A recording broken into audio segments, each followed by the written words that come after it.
भारत का आत्मनिर्भरता 2.0 इनिशिएटिव शुरू हो गया है। और दोस्तों, इस इनिशिएटिव के अंतर्गत जैसे आप भी समझते हैं, आत्मनिर्भरता,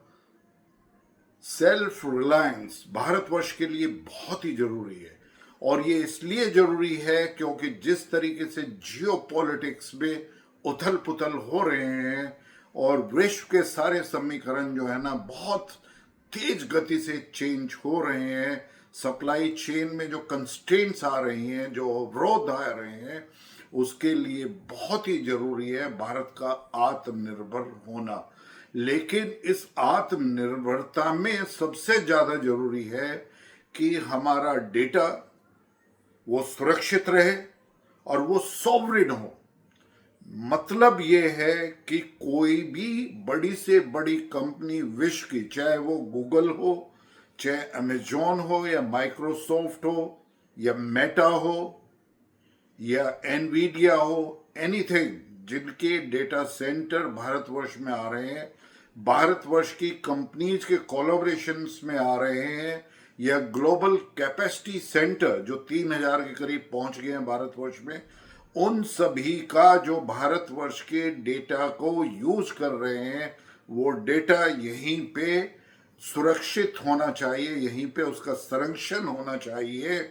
ना कि वो डेटा बाहर हो। तो सबसे बड़ी जरूरत है आत्मनिर्भरता में कि हमारा डेटा सॉवरिन होना चाहिए। ये बहुत ही एक हर्ष का विषय है कि जिस तरीके से डिजिटल इंक्लूशन में भारतवर्ष ने बहुत बड़ी छलांग लगाई है, उससे पूरा विश्व आश्चर्यचकित है। और हम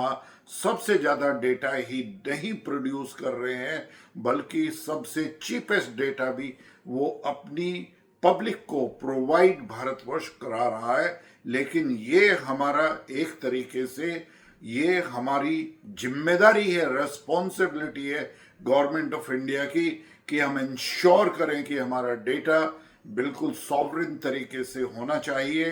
एंड स्पेशली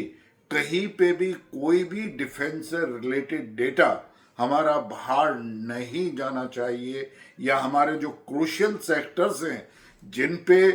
देश की इकोनॉमी और मिलिट्री स्ट्रेंथ का बाहर है, जो हमारे पिलर्स हैं, सारे सेक्टर जो हमारी इकोनॉमी को सुदृढ़ता प्राप्त कराते हैं, उन सभी का डेटा पूर्णतः सुरक्षित और सॉवरिन का मतलब है भारतवर्ष के अंदर ही उसका संरक्षण होना चाहिए और वो सुरक्षित रहना चाहिए। इसके साथ साथ जो है, जो दूसरा बहुत ही बड़ा इंपॉर्टेंस है आत्मनिर्भर भारत 2.0 के अंतर्गत, वो है कि टेक्नोलॉजी, भारतवर्ष की जो इंडिजिनस टेक्नोलॉजी है, उनका सॉवरिन होना भी बहुत ही ज्यादा जरूरत है। जरा मैं आपको बताऊंगा कि जो नीच टेक्नोलॉजीज पूरे विश्व के अंदर हैं, चाहे वो एआई से रिलेटेड हो, क्वांटम से रिलेटेड हो, रोबोटिक्स से रिलेटेड हो, या ड्रोन से रिलेटेड हो, या स्पेस से रिलेटेड हो, या जो एविएशन के अंदर जो है ना इंजन्स, जो बहुत ही एक कॉम्प्लिकेटेड टेक्नोलॉजी है, स्पेशली मटेरियल के पॉइंट ऑफ व्यू से और मेटलर्जी के पॉइंट ऑफ व्यू से, फाउंड्री के पॉइंट ऑफ व्यू से, और इसी तरीके से जो not only arrow engine but जो मरीन इंजन हैं, जो हमारे शिप्स पे लगते हैं, जो बड़े बड़े इंजन हैं, उनकी टेक्नोलॉजी ट्रांसफर, या इवन फाइटर पायलट्स की, वो किसी भी जनरेशन के फाइटर प्लेन्स हो, उनकी टेक्नोलॉजी को शेयर करने के लिए, या टीओटी में, ट्रांसफर ऑफ टेक्नोलॉजी में भी, चाहे कोई भी देश हो, वो चाहे हम रशिया ले लें, यूएसए ले लें, फ्रांस ले लें, वो सभी के सभी 100% अपना टेक्नोलॉजी ट्रांसफर नहीं करते हैं। और इसकी वजह से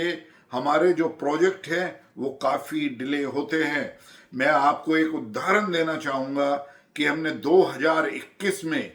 अमेरिका की जी कंपनी, जो एक उच्च कोटि का एरो इंजन जो हमारे फाइटर पायलट्स को, हमारे फाइटर प्लेन्स को चलाने के लिए हमने उनके साथ जो 90 हमने इंजन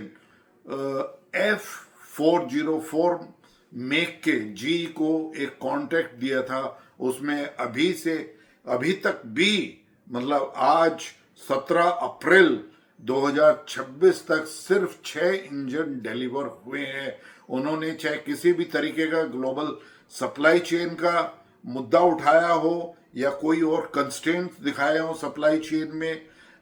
ऐसे मेटल्स का जिनका यूज होता है, लेकिन भारतवर्ष की प्रोग्रेस तो एक स्ट्रेटेजिक प्रोजेक्ट में रुक रही है। क्योंकि तेजस MK1, क्योंकि LCA जो है वो हमने ऑलरेडी हैंड ओवर कर दिया है 2 स्क्वाड्रन उसकी, लेकिन जिस तरीके से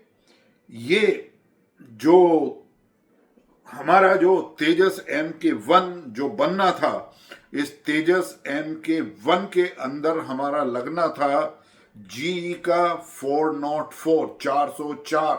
F404 इंजन, जिसमें इस तरीके से डिले हुई है। तो मेरा मानना है कि सॉवरेन टेक्नोलॉजी का भी होना बहुत ही ज्यादा जरूरी है। और ये नहीं है कि भारतवर्ष के प्रोजेक्ट टेक्नोलॉजी ट्रांसफर के द्वारा यदि हमारे सामने प्रॉब्लम आई है तो क्या हमारे स्ट्रेटेजिक प्रोजेक्ट आगे नहीं बढ़े हैं? वो बढ़े हैं, और उसका उदाहरण भी मैं आपके सामने अभी रखूंगा। लेकिन उस पे पहुंचने से पहले मैं एक उदाहरण और देना चाहूंगा कि देखिए, हमने राफेल खरीदे 36 2 स्क्वाड्रन फ्रांस से खरीदी, फिर उसके बाद में 26 हमने जो है ना मेरीन वर्जन का राफेल का भी ऑर्डर उनको दे दिया है। और अब 114 राफेल भी बहुत ही बड़ी कॉस्ट 3,25,000 करोड़ के जो है ना हम खरीदने जा रहे हैं। लेकिन मुद्दा वहीं पे अटका हुआ है कि वो ट्रांसफर ऑफ टेक्नोलॉजी को नहीं दे रहा है, सोर्स कोड को नहीं शेयर करेगा। लेकिन इतनी उम्मीद जताई जा रही है कि यदि हम इतना बड़ा ऑर्डर दे रहे हैं और फ्रांस के साथ में जो हमारे, चाहे वो कन्वेंशनल सबमरीन को बनाने में हो, उनके साथ में जो हमारे संबंध रहे हैं, या इससे पहले जो फाइटर एयरक्राफ्ट हमने उनसे खरीदे हैं, या जिस तरीके से GTRE ने एक और कॉन्ट्रैक्ट जो है ना वो कोलैबोरेशन में काम कर रहे हैं 72,000 करोड़ का सफरान के साथ में 120 किलो न्यूटन का एरो इंजन करने के लिए, जिससे हमारा M का एडवांस मीडियम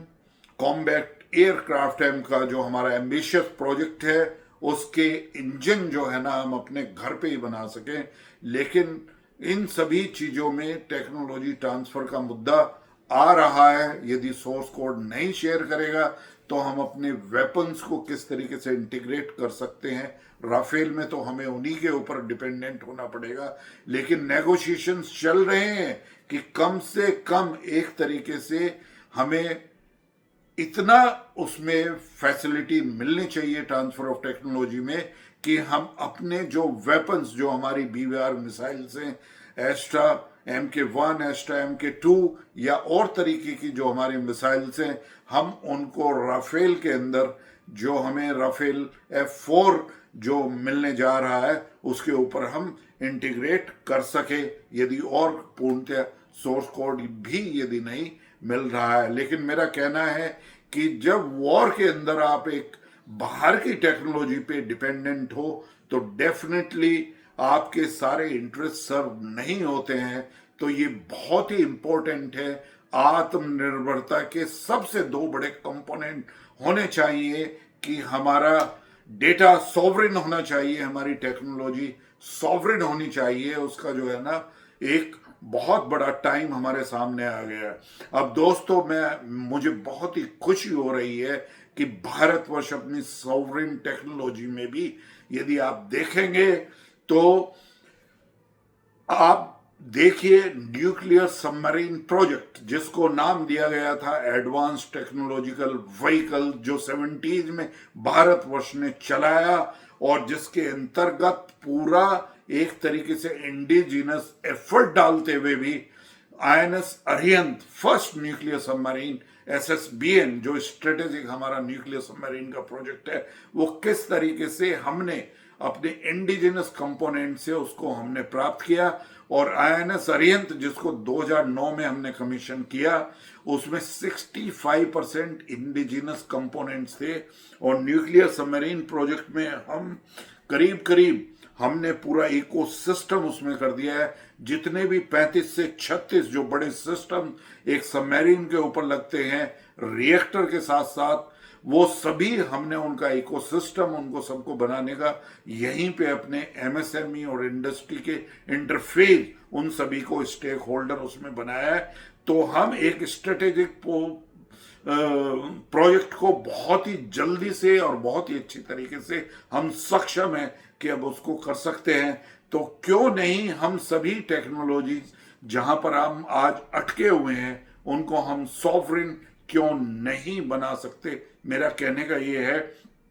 कि हम सक्षम हैं। यदि न्यूक्लियर सबमरीन जो सबसे बड़ा एक जटिल और मोस्ट कॉम्प्लिकेटेड एक तरीके से न्यूक्लियर सबमरीन को डिजाइन से, डेवलपमेंट से, कंस्ट्रक्शन से, रिफिटिंग से, उसमें वेपन इंटीग्रेशन से, इन सभी चीजों को करने के बाद कम्युनिकेशन सिस्टम्स और फिर उसको किस तरीके से ऑपरेट किया जा सकता है और फिर ऑपरेट करने में उसकी रिफ्यूलिंग कैसे होगी, रिफ्यूलिंग के साथ साथ उसमें waste, liquid waste and solid waste किस तरीके से मैनेज किए जाएंगे, इन सभी की यदि कॉम्प्लिकेटेड एक स्ट्रेटेजिक प्रोजेक्ट को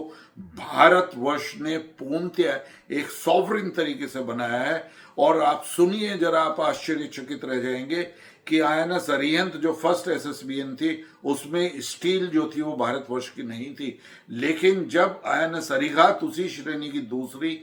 एसएसबीएन S3 जो है वो कमीशन हुई 2016 में, तो उसमें स्टील ही नहीं बल्कि इंडिजिनस कंपोनेंट की मात्रा उस 75% हो गई थी। और अभी जो हमने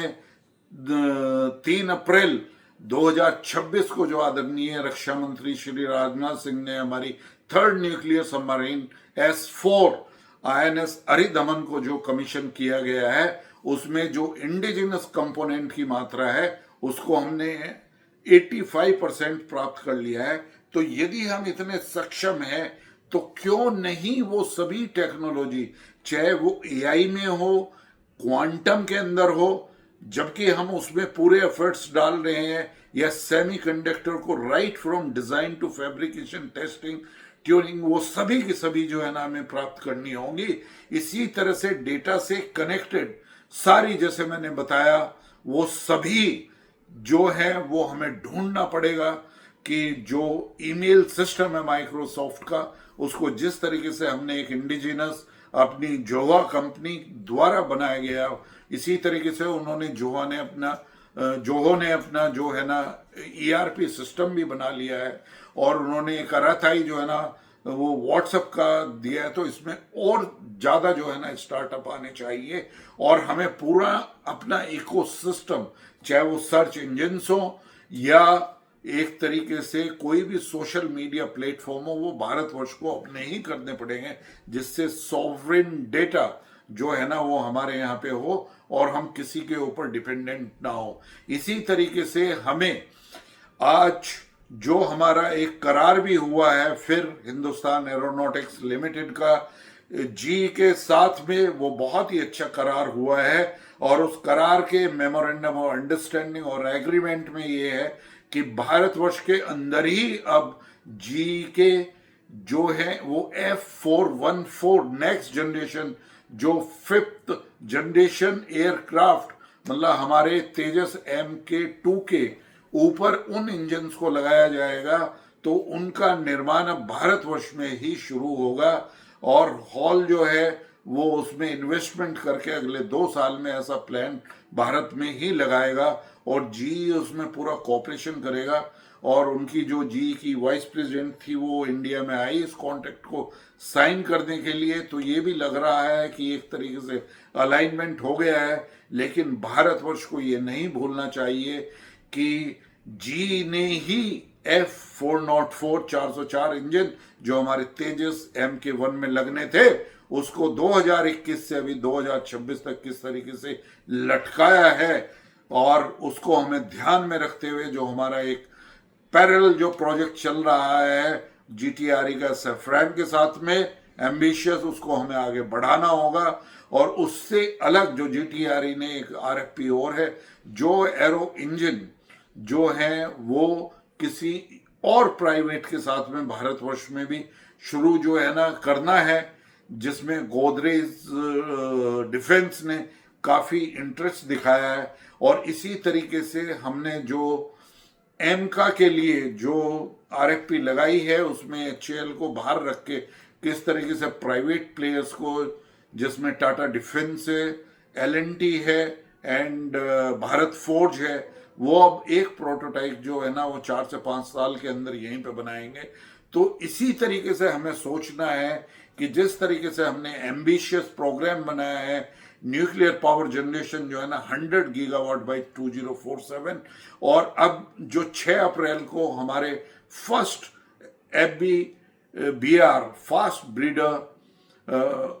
प्रोटोटाइप फास्ट ब्रीडर रिएक्टर को हमने जो क्रिटिकलिटी अटेन करी है 500 मेगावाट इलेक्ट्रिकल के लिए, तो इस चेन में इस तरीके से सॉवरेन टेक्नोलॉजी के तहत, जैसे मैंने बताया, न्यूक्लियर सबमरीन प्रोजेक्ट और एक साइड ये दूसरा हमने एयरक्राफ्ट कैरियर को जो है ना पूरा बनाया, जिसमें कम से कम 70% जो है 70 to 75% हमारा इंडिजिनस कंपोनेंट है। तो क्यों नहीं हम सभी टेक्नोलॉजीज में अब एक तरीके से पूरी सॉवरेनिटी हमें प्राप्त करनी होगी। मुझे पता है कि हम जो है ना क्वांटम टेक्नोलॉजी के क्षेत्र में भी काफ़ी तेजी से आगे बढ़ रहे हैं, और एआई में हमने करीब करीब 1 डिकेड पीछे रहने के बावजूद भी जिस तरीके से अब हम आगे अग्रसर हो रहे हैं, उसमें भी हमारी प्रोग्रेस काफ़ी है, लेकिन इंडिजिनस कंपोनेंट का होना बहुत ज़रूरी है। और इसी तरीके से सेमीकंडक्टर डिज़ाइन फैब्रिकेशन जो 8 से 10 फैक्ट्री यहाँ पे भारतवर्ष में लगी है, लेकिन अभी हमें ध्यान रखना होगा कि जितने भी हमारे रेयर अर्थ के एक्सप्लोरेशन रिसोर्सेज हैं, उनको हमें ढूंढना पड़ेगा, जल्दी से जल्दी इनोवेटिव तरीके से उनका एक्सट्रैक्शन करना होगा। मेटलर्जी में हमें और ध्यान देना होगा, और फाउंड्री फैब्रिकेशन में हमें और पूरी तरीके से हमें उसके अंदर जो है ना और एफर्ट्स डालने होंगे। आपको पता है कि इंडियन ओशन रीजन जो हमारे नाम से ओशन रीजन है, उसमें सबसे ज़्यादा नोड्यूल्स है, सबसे ज़्यादा रेयर अर्थ्स और मिनरल्स का वो क्षेत्र है। तो उसको भी हमें पूरी तरह उसको एक्सप्लॉइट करना है, और उसमें हमें अग्रणी होना है। इसी तरीके से जो हमारे जहाँ जहाँ हमारे इंपोर्ट पर डिपेंडेंसी है, उसको हमें आत्मनिर्भरता 2.0 के अंदर जल्दी से जल्दी प्राप्त करना होगा, चाहे वो अंडमान निकोबार के रिसोर्सेज हों या राजस्थान के रिसोर्सेज हो या यूपी में जो 1-2 जगह